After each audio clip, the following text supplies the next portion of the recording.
Om Shanti. Good morning. साकार मुरली 27 जुलाई 2022। बाबा का मीठा मीठा पत्र हम मीठे मीठे बच्चों के मीठे मंथन के लिए। मंथन शुरू करने से पहले सुख के सागर शिव बाबा की सुख भरी कीड़ों के नीचे बैठ जाते हैं और महसूस करते हैं, मैं बहुत सुखी आत्मा हूं। मुझसे ज्यादा सुखी सृष्टि पर कोई नहीं है, क्योंकि मैं आत्मा सुख के सागर की संतान हूं। मेरा पिता सुख का सागर है। आज मीठे बाबा ने कहा, मीठे बच्चे, तुम्हें अब आसुरी अवगुण निकाल ईश्वरीय गुण धारण करने हैं। कैसे करेंगे? आसुरी अवगुणों को निकालना है और ईश्वरीय गुणों को धारण करना है। अब कोई ये बक्सा तो है नहीं कि हम उसमें से अवगुण निकाल लें और गुण डाल दें, मतलब अच्छी चीज डाल दें खराब चीज निकाल दें। वो तो हो नहीं सकता। तो क्या करना पड़ेगा? कहा जाता है एक व्यक्ति था और उसको पत्थरों से बड़ा प्यार था। कोई व्यक्ति उसको हीरा देने लगा, वो भी हीरे भी एक पत्थर होता बट गुड क्वालिटी का होता। मैंने कहा नहीं, मेरे को यही पत्थर चाहिए, मुझे इनसे प्यार है, इनको मैं नहीं छोड़ सकता। उस व्यक्ति ने कहा कोई बात नहीं, आप उनको छोड़ो मत, ये हीरे रखना चालू कर लो। अपने हाथ में हीरे रखना चालू कर लिया, कब पत्थर हाथ से चले गए पता ही नहीं चला। तो हमें क्या करना है? अवगुण निकालने के लिए बहुत मेहनत करने की जरूरत नहीं है। क्या करना है? गुण को धारण करने के लिए मेहनत करनी है। और एक गुण आप धारण करेंगे, उसके साथ दूसरा गुण इनाम में भी मिलता है। सपोज आपने शांति का गुण धारण कर लिया कि मैं शांत स्वरूप आत्मा हूं। अब क्रोध आएगा आपको? क्रोध कोई कर रहा होगा तो शांत हैं आप, तो आएगा नहीं ना। तो अवगुण तो अपने आप ही निकल जाएगा। और जो आत्मा शांत रहेगी उसको सुख की भी फीलिंग होगी, संतुष्ट भी रहेगी। मतलब एक के साथ अनेक आ जाते हैं, ऐसे एक बुराई के साथ भी अनेक आ जाती है। तो ईश्वरीय गुण हमें धारण करने हैं। बाप से 21 जन्मों का स्वराज्य लेना है। आत्मा सतयुग त्रेता में संपूर्ण स्वराज्य अधिकारी होती है। तो वो हमें मेहनत करनी है और कुछ नहीं करना। बाबा के सम्मुख रोज अमृत वेला बैठो, रोज नुमासाम बैठो, रोज बीच बीच में बैठो। उस सुख सागर से शक्तियां आती जाएंगी और गुण निकलते जाएंगे। आज का प्रश्न है, बाप की कौन सी एक्ट चलती है जो तुम बच्चों की भी होनी चाहिए? अब बाबा की एक्ट है सबको ज्ञान और योग सिखलाने के। यही काम बाबा करने आए। ज्ञान सिखलाता है, ज्ञान से योग कैसे करना वो सिखलाता है। अब यही एक्ट हम बच्चों की भी करनी है। हमको भी दूसरों को ज्ञान देना है और योग करना सिखलाना है। पतितों को पावन बनाना है। बाबा कहता है तुम्हारा धंधा है रूहानी सर्विस करना, रूहों की अर्थात आत्माओं की सेवा करना। बाबा कहते हैं कोई कोई बच्चे शरीर छोड़कर चले जाते हैं, फिर नया शरीर ले यही मेहनत करते हैं। छोटे बच्चे भी, यार देखो कितने छोटे छोटे बच्चे आ रहे हैं, यही सर्विस कर रहे हैं। दिन प्रतिदिन बाबा ने कहा तुम्हारी सर्विस बढ़ती जाएगी। कब कहा था? 1969 से पहले। अभी तो कितनी सर्विस हो गई। आज का गीत है ओम नमो शिवाय। मैं आत्मा शिव परमात्मा को नमन करती हूँ। बाबा कहते हैं ये गीत यहाँ शोभता है क्योंकि ऊंचे तो ऊंचे परमात्मा की महिमा है ना। किसकी महिमा है? शिव बाबा की। रुद्र बाबा उतना शोभता नहीं है, शिव बाबा अच्छा है। अब शिव बाबा आकर के ब्रह्मा द्वारा ये बातें समझा रहे हैं, नहीं तो बोले कैसे बगैर आर्गन के? अपना परिचय देना परमात्मा का ये भी ज्ञान है। परमात्मा आकर के खुद का परिचय देता है, आत्मा का परिचय देता है, हमारे जन्मों का परिचय देता है, अर्थात सृष्टि के आदि मध्य अंत का चक्र बतलाता है।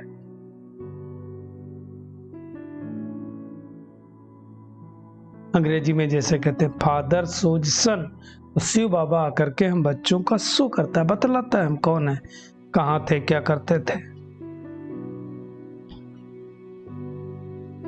ऐसा ज्ञान देता है जिस ज्ञान से मनुष्य आत्माएं ऊंच पद पाती है। अखंड अटल पवित्रता सुख शांति का राज मिलता है, और ये हमारा जन्म सिद्ध अधिकार है।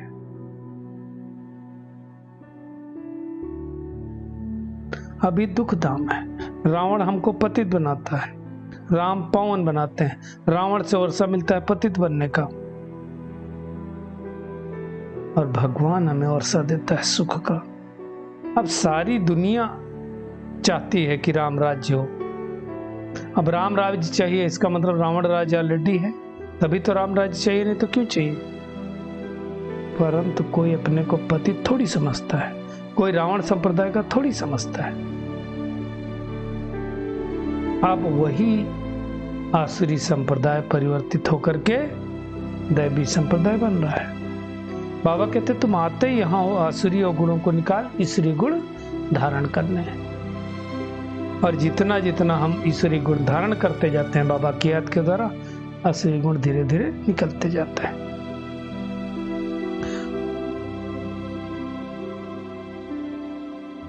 यहाँ बैठे बैठे हमको 21 जन्मों का सूर्यवंशी चंद्रवंशी का स्वराज्य मिल जाता है।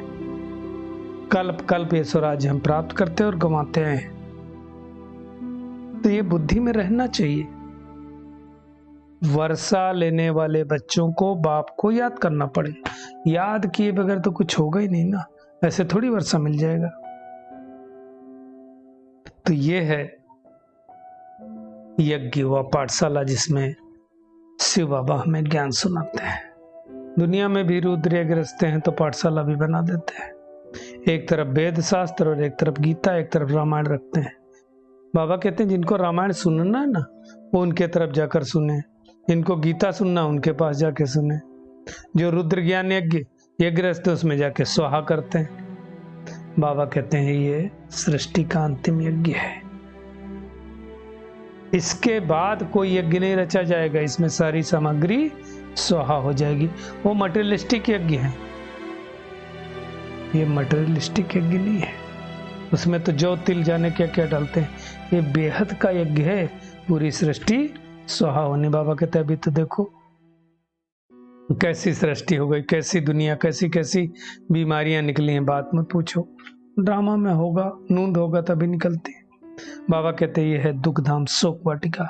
दुखी है ना, रावण राज्य है, राम राज्य में कोई दुखी नहीं होता है। जितना जितना बाबा कहते समय बीतता जाएगा तुम्हारा ज्ञान भी 60 हो जाएगा। देखो पहले कोर्स 7 दिन का होता था, 7 दिन में वहां रहना पड़ता था, धीरे धीरे कम हुआ है ना, 4 दिन का कराने लगे, 3 दिन का कराने लगे, अभी 1 दिन का। पूरे 1 दिन रहो, 6 घंटे के अंदर ब्रेक दे दे करके पूरा कोर्स हो जाएगा 1 हफ्ते का। तो अब धीरे धीरे रिफाइन हो रहा है, तो बाबा कहते ज्ञान भी 60 होता जाएगा। और जब ये विनाश होगा उस समय मनुष्यों को बहुत वैराग्य आएगा, फिर समझेंगे ये वही महाभारत महाभारी लड़ाई है, जरूर निराकार परमात्मा कहीं तो आया होगा। उस समय कृष्ण को नहीं सोचेंगे। तो बाबा ने समझाया ये सब बात है। बाबा कहते हैं पवित्र दुनिया, ये अपवित्र दुनिया में पवित्र देवताएं कभी पैर नहीं रख सकते। इसलिए जो कहा गया श्री कृष्ण का जन्म होगा, जन्म होने से पहले ही सफाई हो जाएगी, इसका मतलब विनाश पहले ही होगा। हाँ, कलयुगी आत्माएं जरूर थोड़ी बचेंगी, ये सब समझने की बात है। दुनिया लक्ष्मी से धन मांगती है, परंतु लक्ष्मी भी कहां से लाएगी, उसके पास तो धन होना चाहिए ना। लक्ष्मी भी धन इस समय परमात्मा से पहले ज्ञान धन लेती है, फिर वो धन मिलता है, मम्मा है ना। तो इसलिए ब्रह्मा के साथ सरस्वती दिखाई गई। ये सब ज्ञान की बातें, समझने की बातें हैं।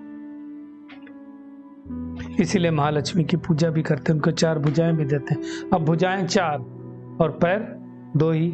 रावण के 10 सिर, पैर 2 ही। इसका मतलब एक्चुअल होते नहीं है, बतलाया गया है। तो भगवान आकर के कल्प पहले मौफिक हमें पति से पावन बनाता है। तो बाबा कहते तुम्हारा भी ये धंधा होना चाहिए। कल पहले वाली बाबा की ज्ञान योग सिखलाने की एक्ट चलती है ड्रामानुसार, है ना।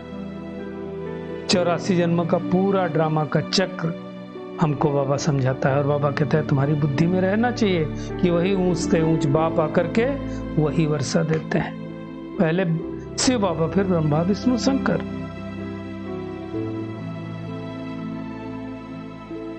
बाबा कहते हैं तुम हमारे बच्चे हो थे, हमने तुमको पाठ बजाने भेजा, फिर धीरे धीरे तुम सब कुछ भूल गए। अब बाबा कहते हैं जो अच्छी रीत पुरुषार्थ करेंगे ना, वो नंबर वार उसी पुरुषार्थ अनुसार स्वर्ग में आएंगे। जीते जी हम भगवान के बने हैं। राजा की गोद लेते हैं तो समझते हैं कितना नशा रहता, तो हमने भगवान की गोद ली, तो भगवान का वर्षा तो सतयुग का है, तो हमको मिलेगा ही नहीं।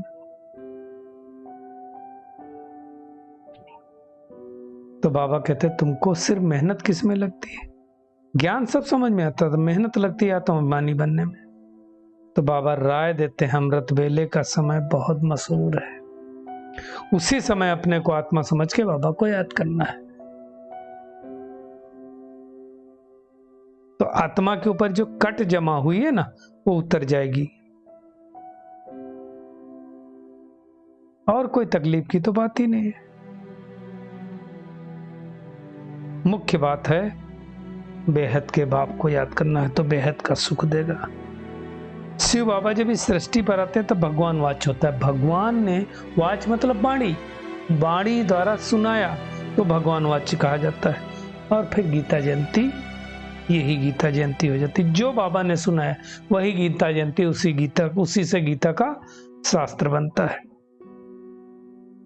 अब रावण राज का तो विनाश होना है, मौत भी सामने खड़ा है। कल पहले भी ये दुनिया बदली थी, अब फिर भी बदलेगी, ये सब बाबा समझाते हैं। तुम खाली क्या करो, बाबा कहते हैं घर गृहस्थ में रहते हुए कमल समान पवित्र बनो, और साथ में एक कोर्स उठाओ, बस, और कुछ करना नहीं है। बाबा स्वर्ग का रचयिता है तो जरूर स्वर्ग का वर्षा ही देगा ना, राजयोग जरूर सिखलाएगा। तो ये ऐसे हर आत्मा को समझाना है। तो आज का सबसे इंपॉर्टेंट होमवर्क क्या है? अमृत बेले उठ करके बाबा को बड़े प्यार से आत्मा समझ के याद करना है। याद के बल से विकारों की जो कट जमा है उसको उतारनी है। घर गृहस्थ में कमल फूल समान रहना है, और रह करके इस कोर्स को उठाना है।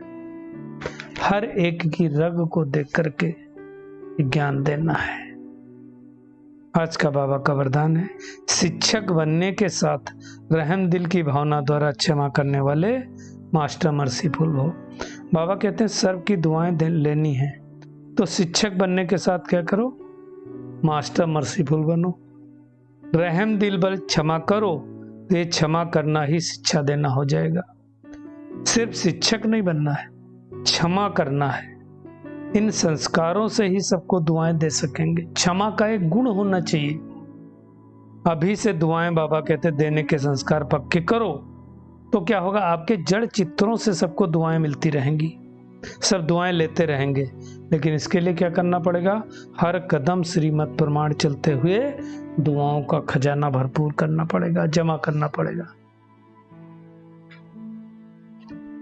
स्लोगन है, जिनकी झोली परमात्मा दुआओं से भरपूर है, उनके पास माया कभी आ नहीं सकती है। चलिए परमात्मा किरणों पर के नीचे बैठ जाते हैं और अनुभव करते हैं सुख के सागर की संतान में मास्टर सुख स्वरूप आत्मा हूं। आत्ममानी बनकर एक मीठे बाबा को याद करने वाली, घर गृहस्थ में रहते हुए कमल पुष्प समान बनने वाली कोटों में कोई आत्मा हो। शिक्षक बनने के साथ साथ रहम दिल की भावना रखने वाली मर्सीफुल आत्मा हो।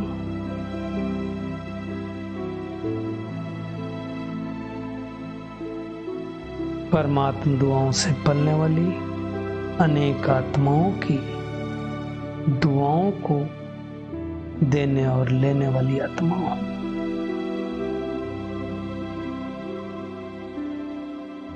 दैवी गुणों को धारण करके 21 जन्मों का स्वराज लेने वाली स्वराज अधिकारी आत्मा हूं। शुक्रिया मीठे प्यारे बाप दादा, शुक्रिया आप सभी का इस मीठे मंथन के लिए। ओम शांति।